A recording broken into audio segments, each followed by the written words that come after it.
This is the Floridaville. Get to know the people behind the Florida names you know. I'm your host, Rosanna Catalano. On today's episode, we get to know State Legislator Chip LaMarca. He grew up playing on the beaches of Broward County, Florida, where he now holds statewide office as a representative. We will learn about how his political career began and his love for cars, music, and his family.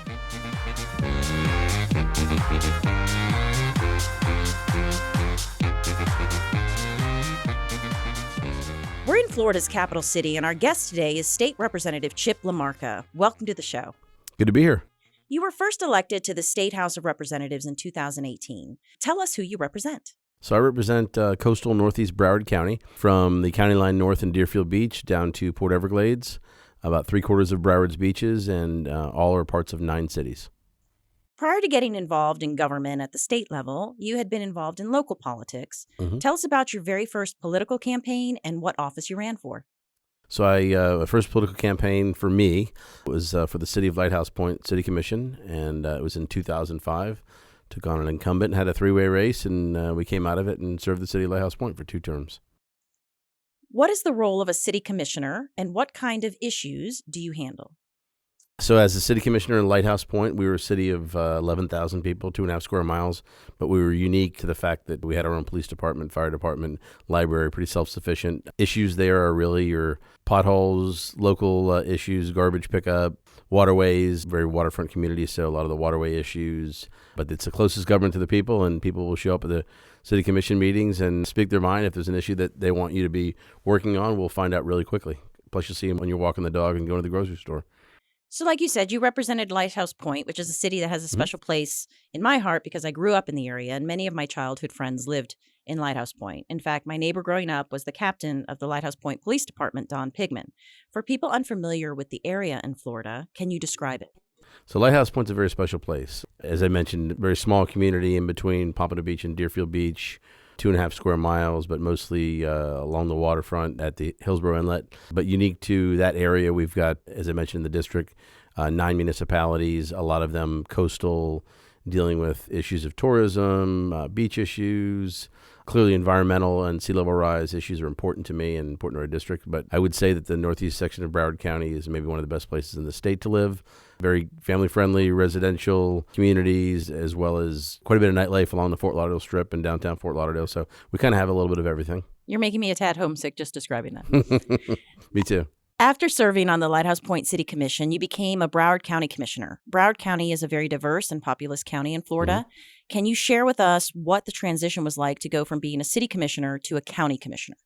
Well, not to correct you, but unfortunately I just didn't become one. I had to run in quite a contentious race against the county mayor at the time, and a lot of folks said I had no business getting involved in this election. It was a negative 5-6 point seat for me as a Republican in Broward, but we were able to win the election with a lot of hard work and friends and family and support. The county work, I would say, that has a very special place in my heart. Loved doing what I was doing. Probably would not have run for the state house had my state representative not been term limited. But we at the county in Broward specifically, almost 2 million people, 31 cities, municipalities in Broward County. We have our own seaport, Port Everglades, which is a huge economic driver for the state and the region. Airport is Fort Lauderdale FLL. International Airport, one of the fastest growing airports in the country, as well as some 38 libraries, hundreds of thousands of acres of park. We're also the gateway to the Everglades along our western corridor. So quite a bit to do in Broward County and quite a diversity. I would say we've got probably the city where I live is one of the most conservative in the 31, and we have places that are the most open and friendly to LGBT community like Wilton Manors and Oakland Park, which proud to represent both of those municipalities and deal with a lot of issues that are important to everyone. So it's a great place. I would say it's paradise, but politically it's a little tough for a guy like me, but I make it work. Running for office and being an elected official involves so much of your life and time. How do you make the decision to get involved in your community?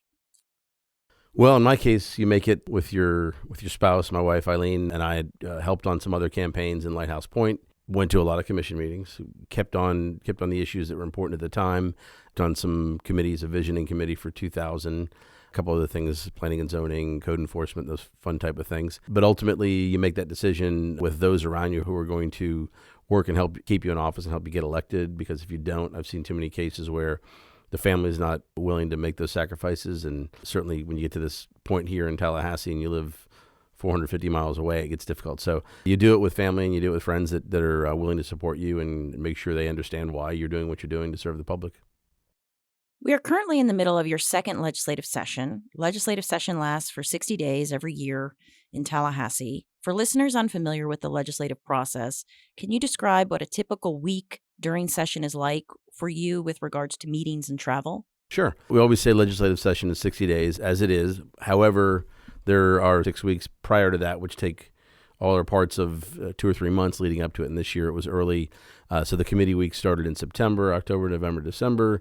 Then we start session mid-January. It's 60 days. I happen to be one of those members that goes home every weekend. I have the opportunity to live with a good friend up here who's in local government. My aide and I travel back to Fort Lauderdale or back to Broward County, typically after session, but we'll come up first thing Monday morning or late Sunday and either drive up, fly up. It's unfortunately, with travel the way it is and no direct flights from Fort Lauderdale, we typically kind of plan it out a week or so ahead of time and spend a lot of time going over bills and policy in the car. Tell us about the committees you serve on in the House of Representatives. Big or large committee, or full committee, which, as you would say, that I serve on is Judiciary. And so as a small business owner and consultant who's not a lawyer, it's an interesting committee for me. I'm really happy to be on it. I dealt with a lot of these legal issues as a layperson in local government in Broward County, also in business. So I think those of us who are not lawyers on the Judiciary Committee offer a different perspective. Certainly good to have a lot of lawyers on the Judiciary Committee, but it's also good to have folks who have some life experiences and maybe a little salt in the pepper, if you will, a little gray hair. So the other committees that I'm honored to serve on, I'm on Workforce Development and Tourism. It's a subcommittee, and that obviously a lot of these have stopped meeting for now, but also on the Government Operations and Technology Appropriation Subcommittee, which is, for me, was a perfect fit. First of all, I'm a chairman, and he was a former county commissioner, but then the issues we deal with were really, a lot of them were local and state government centric, so funding the cloud program, the PALM program that the CFO's office is doing and DMS is doing, and a lot of the technology issues. So really, it's a lot to deal with governments, local and state funding for those issues. I am on the Oversight and Transparency and Government Ethics, which is near and dear to my heart. I ran my first campaign to the county commission on fighting for ethics, and Broward County went through its own ethical challenges, and I think we're in a better place now. And a couple others, but ultimately one was a joint legislative auditing committee. So we met a few times. We talked about cities and municipalities all over the state that were doing having issues with their audits or just running their local government. Opelika comes to mind. So that was a spirited, interesting committee, and so those that's what I've been working on for the last couple of years. We had one in last year that it was on called Pre-K-12 Education Quality, and that rolled into another committee. So spent a little bit of time doing that as well. But it's been interesting. You're a Republican representing a very Democratic part of the state. What lessons can we learn from you about working across the aisle within your legislative delegation and in the House? Politics very closely follows the opportunity process in business. What I mean by that is you've got to negotiate, you've got to find a compromise. You can't walk into a political debate or discussion for policy's sake or a business meeting and trying to get contract done and just say it's my way or the highway. You have to sit down and figure out what do I have to have and what can I live without. When both parties leave business discussion or negotiation or a political debate for a bill on the floor, if both parties walk away feeling like they gave something up, then it's probably been a good negotiation. But ultimately, I think success in politics is all about compromise. Obviously, being from Broward County, I did a lot of compromising the time I was there. But I'll just say this, being the only Republican on the county commission, when you put your foot, literally, no pun intended, but in the sand and say, we're going to rebuild this beach or we're going to expand Port Everglades, and you tell people why, and it's not a political issue, but tell them why it's important to the economy or to the environment. Never really had any opposition on those things.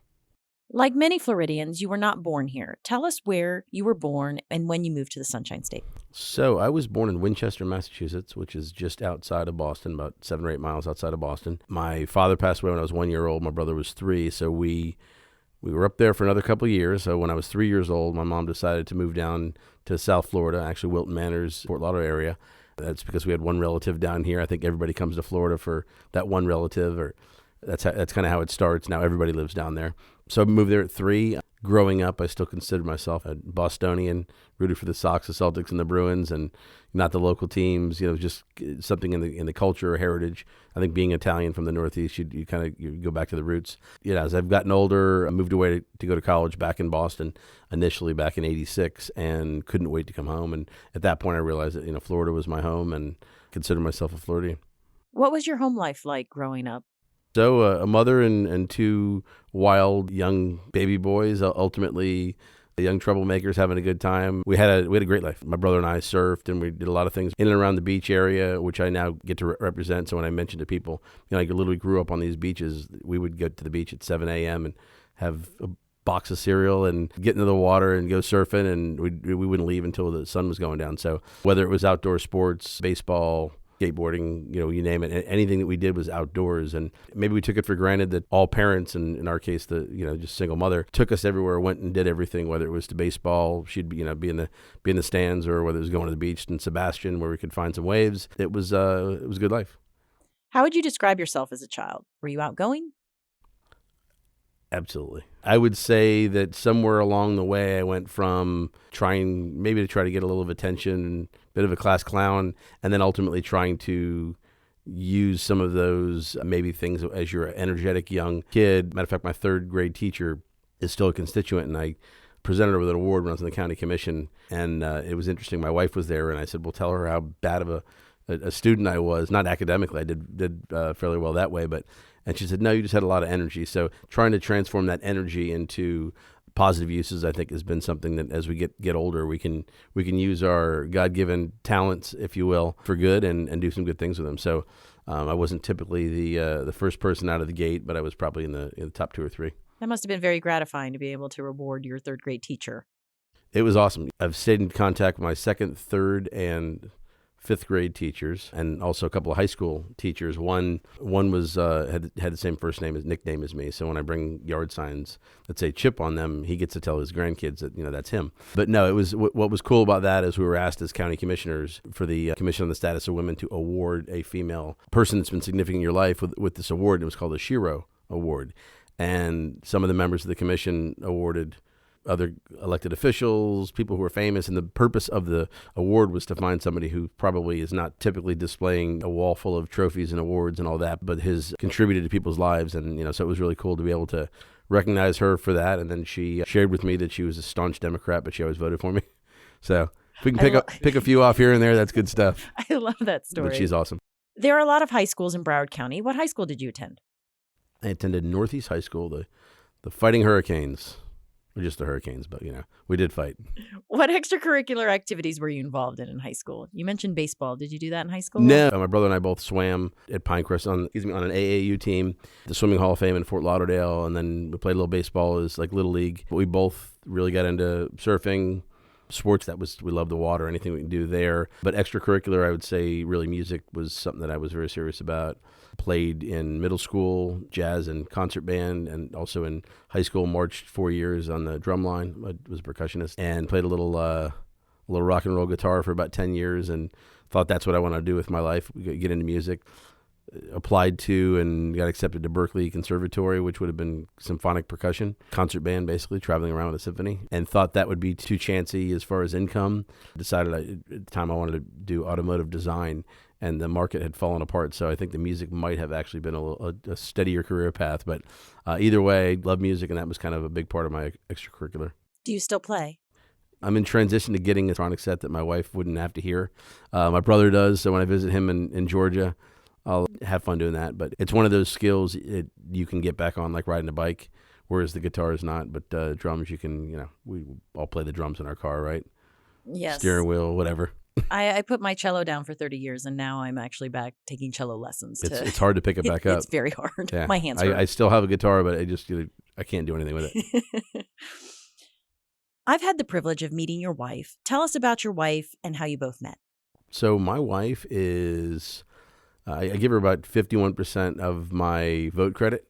People meet her, they're like, all right, he can't be that bad. Some people politically on the other side will overlook my affiliation, or if there's some vote that maybe they didn't agree 100% with.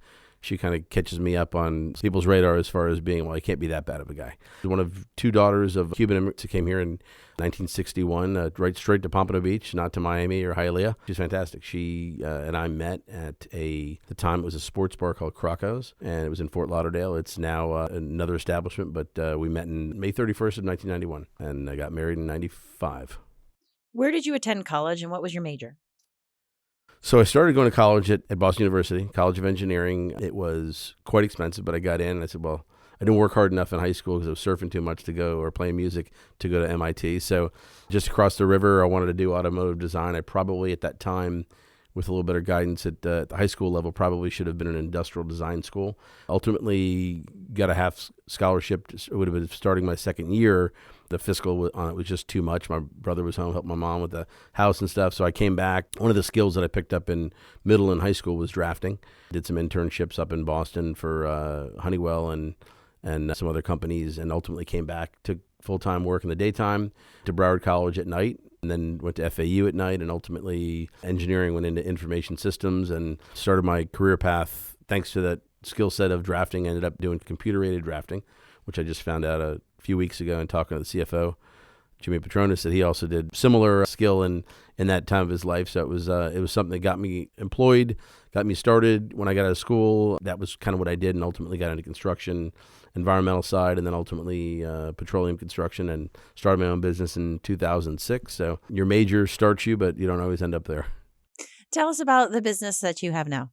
Do a couple things. I have some consulting clients that basically I do business development. When I was in the county commission, because of the ethics ordinance is so strong there, even something that would be legal and ethical and accepted could be a concern if, for example, I'm in the construction industry and I'm doing work with a company that does work for the county, even if it's not for county work. So ultimately kind of slowed down on that, and basically my business is trying to connect people to the right opportunities.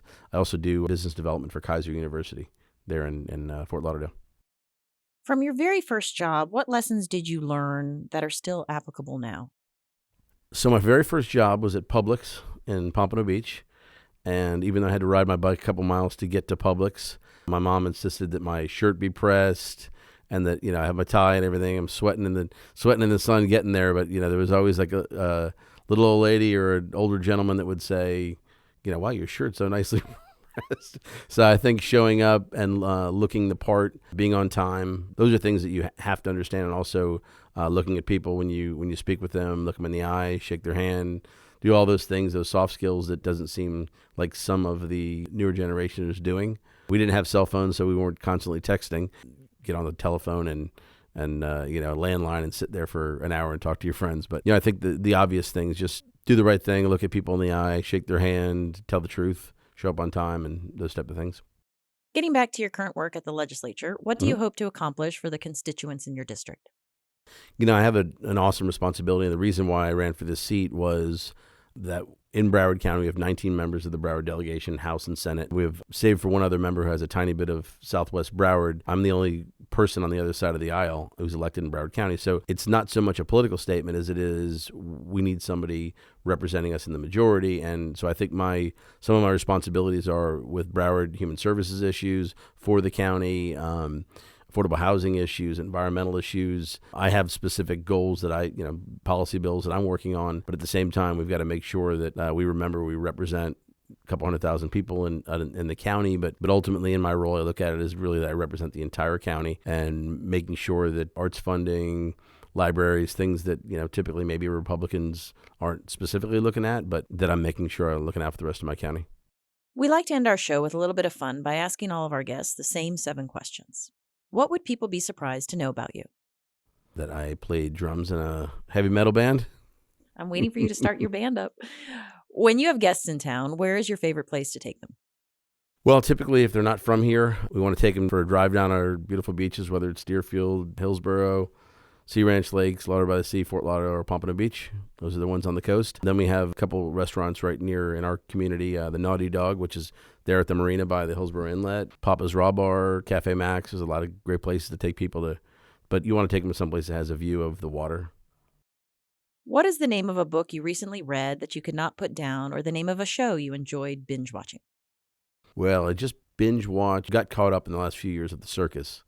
So even though it's really a week to week on what's going on in national politics, it was interesting to kind of keep up and kind of listen to the commentary, waiting for Billions to come back out and a couple other shows that I watched quite a bit. As far as a book I couldn't put down, I have a book that's been sitting on my desk and I've read a little bit each time I have a few minutes in the office. That's about the life of Justice Antonin Scalia. That's been pretty interesting. Probably I like to read biographies, without a doubt. My favorite political figure had a birthday yesterday, Abraham Lincoln, so do a lot of reading about his struggles and what he went through. And people always think there's a Civil War, ending slavery, but they also built a railroad. So there was a lot of multitasking going on back there, probably dodging a few other people that didn't like him. Quite a bit of spinning plates, I would say. Yep. Among your close family and friends, what are you best known for? What am I best known for? I've fooled everybody to thinking that I don't get stressed out about anything and nothing bothers me in politics. And to a degree, you put yourself into a posture where that is one of those things. And so being pretty level-headed, not worrying. I think it comes down to, I take this process very serious, but I don't take myself very serious. There's a lot of humans up here in the Capitol posturing and, just going through this whole process about, rather than getting things done and bringing opportunities and resources back home, it's about winning the day. And I think the battle is day by day.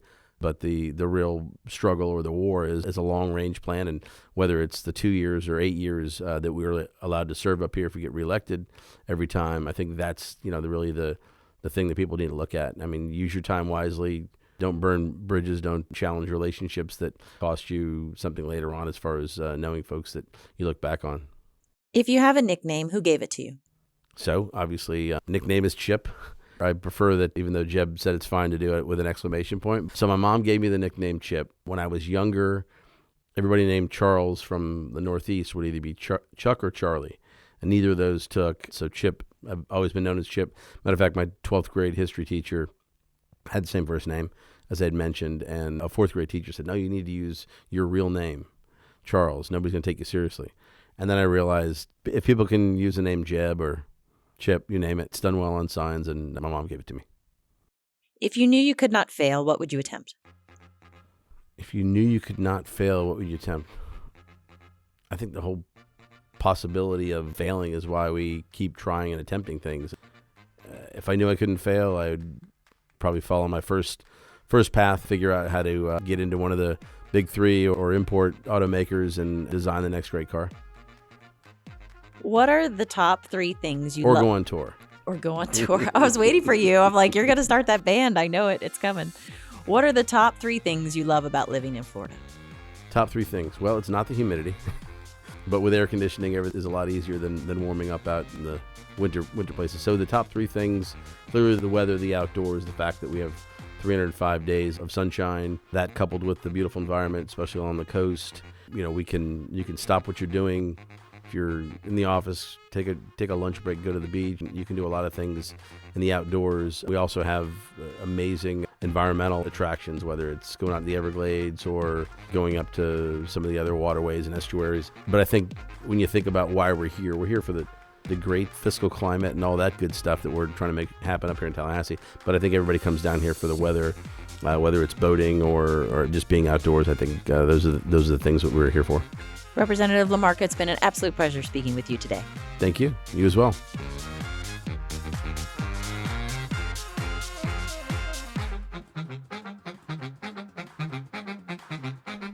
Don't forget to subscribe to our podcast. For more information on our show, please visit us on our website, thefloridaville.com. Be sure to like our Facebook page and follow us on Instagram and Twitter so that you can learn more about upcoming episodes. We would love to hear your feedback and ideas for future episodes, so be sure to email us. Our email address is feedback@thefloridaville.com. This episode was edited by Joy Tootle with the team at Rocket Ship Consultants. Thank you for listening.